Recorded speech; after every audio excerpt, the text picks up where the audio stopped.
It's so fun to use shrink plastic on your card designs. This design, designed by Kat Waskett, uses the same flower stamp for both the base layer in paper and the centre of the flower for a coordinated finish. We're going to start by stamping our flower onto shrink plastic. You want to stamp it onto the shiny side of the design. The flower we're using here is the Blooming Marvellous Dahlia stamp set from Inkalicious. I'm going to colour in the flower. You want to colour on the non-shiny, that's the textured rough side of the shrink plastic. I'm using Copic markers, and first I'm going to add some darker purple lines on the base of the petals to correspond with the stamp design. I'm then going to colour in the rest of the petals with a lighter purple.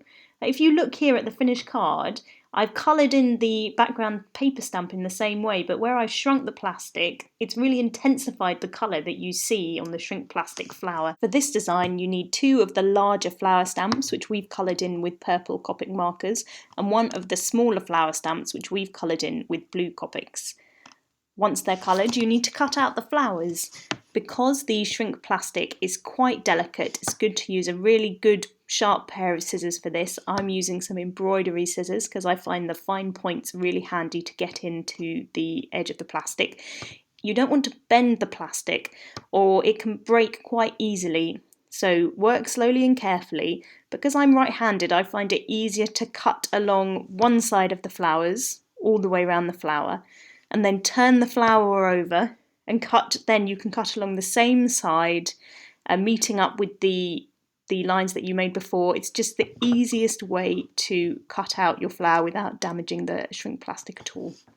Hold your flower onto a heat-proof surface. I'm just using a ceramic tile with a long wooden stick like this, and with a heat gun apply heat to all the petals of the flower, even the ones that are underneath the stick. First off, the petals will curl up around the stick and it can feel like something has gone wrong, but if you persist, continue heating, and the flower will start to lie flat again as the plastic shrinks more evenly.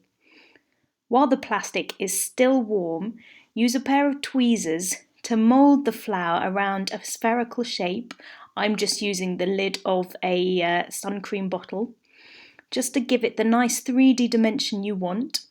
Leave it like this until it's fully hardened and cool.